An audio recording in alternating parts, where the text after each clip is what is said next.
सेना के कैप्टन का कोर्ट मार्शल बरकरार। दोस्तों, और बात क्या थी? पीटी टाइम में अपने एक जूनियर एक एनसीओ को या जवान को उन्होंने मैन हैंडलिंग किया, यानी गाली दी और मैन हैंडलिंग किया। आप समझ सकते हो उसके ऊपर आज कितने दिन हो गए, लगभग 14 साल से कैप्टन और अदालत के चक्कर काट रहे हैं, लेकिन सजा उनकी बरकरार रखी। मामला जैसा कि सेना के अंदर मैं बात कह रहा हूं, बहुत सारे लोग इस तरीके से गुस्से में और आवेश में आ जाते हैं। जो भी सीनियर हैं, चाहे वो जेसीयू रैंक के अधिकारी हों, चाहे बड़े रैंक और ऊपर रैंक के अधिकारी हों, आप किसी को गाली गलौज नहीं कर सकते, आप अपने हाथ नहीं उठा सकते, आप मैन हैंडलिंग नहीं कर सकते, क्योंकि आप जो सेना के नियम अनुसार हैं उसी प्रकार आप कानूनी कार्रवाई कर सकते। लेकिन दिन ब दिन ऐसे इंसिडेंट होते हैं और ऐसे किसी की महत्वाकांक्षा की वजह से यूनिटों में बहुत सारा हंगामा हुआ, यूनिटों को डिसबैंड करना पड़ा।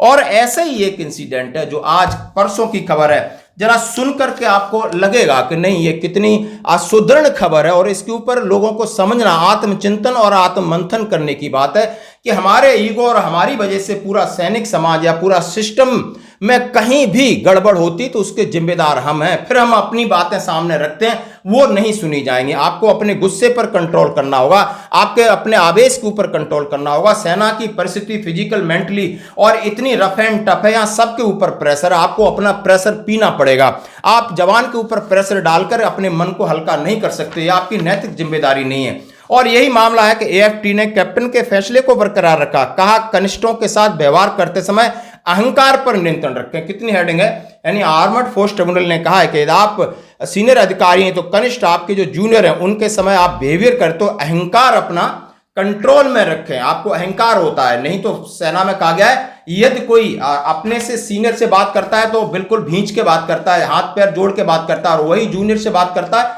वो अहंकार में बात करता है, ईगो में बात करता है, तू तड़ाक में बात करता है। ये बिल्कुल बर्दाश्त नहीं, कतई बर्दाश्त नहीं। इसके अंदर सीधा एएफटी का निर्णय। जरा आगे बढ़ते हैं।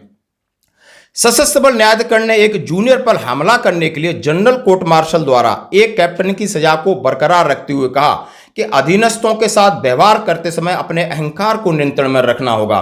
न्यायमूर्ति सुधीर मित्तर और लेफ्टिनेंट जनरल रविंद्र पाल की खंडपीठ ने आज अपने आदेश में कहा, यह मामला न केवल वर्दीधारी कर्मियों के लिए बल्कि सामान्य तौर पर प्रशासकों के लिए जीवन का सबक है। चाहे आप वर्दीधारी हैं, प्रशासक हैं, बड़े अधिकार हैं, आप यूनिट के अंदर हैं या किसी फॉर्मेशन में अधिकारी हैं, चाहे प्रशासनिक अधिकारी हैं, सिविल में, लेकिन आप ये न सोचें कि आप ही भगवान हैं। आप जो कहेंगे नहीं, आपको नियम अनुसार ही बात करनी होगी और हर एक की रेस्पेक्ट है। किसी भी अधीनस्थ के साथ दुर्व्यवहार नहीं किया जा सकता, अपमानजनक तरीके से बात नहीं कर सकते, अपना अपमानजनक तरीके से कार्य नहीं कर सकते। निर्धारित नियमों और प्रक्रिया के अनुसार ही कार्रवाई की जानी है जो कि आपके अधिकार क्षेत्र में। अन्यथा स्थिति अनियंत्रित हो सकती है, ऐसी स्थिति उत्पन्न हो सकती है जिसकी कल्पना कभी नहीं की गई थी। बेंच ने कहा। बेंच का बिल्कुल एक्सपीरियंस है और ओएफटी है कि यदि आप इस तरीके से व्यवहार करोगे तो सामने वाला भी आवेश में आके उसी तरीके से रिटालिएट कर सकता है।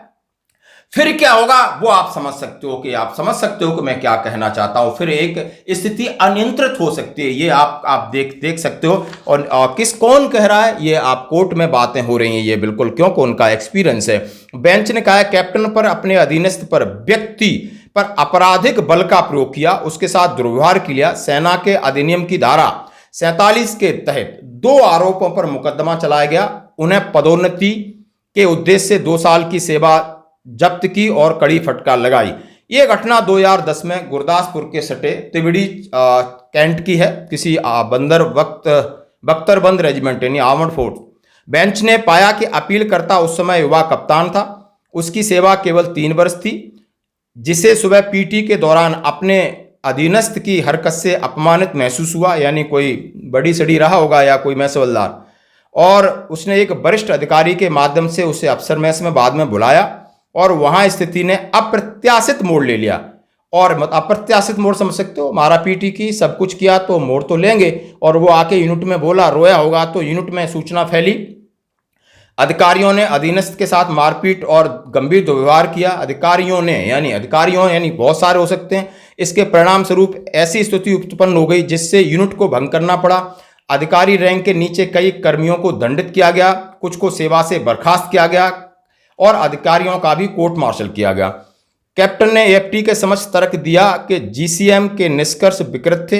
अदालत अभियोजन पक्ष के गवाहों की जगह पर विचार करने में विफल रही।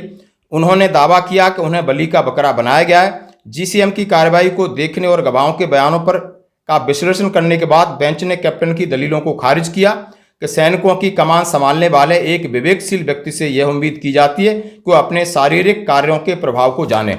उन्होंने कहा है बहुत अच्छी बात की, बहुत अच्छा डिसीजन है। कितना बड़ा नुकसान होता है, सेना का होता है, लोगों का होता है। ये है आवेश और गुस्सा और ईगो। ये कहीं ना कहीं खुद के आवेश और खुद की ईगो यूनिट में बहुत ज़्यादा नुकसान पहुंचाते हैं। ये सबका अपना अनुभव रहा होगा और यही चीज़ों से हमें सबक लेना है कि भविष्य में ऐसी चीज़ों की पुनरावृत्ति न हो। नए नियम कानून के लिए आज आगाह किया गया है। आज ये कल का ये न्यूज़ है। धन्यवाद।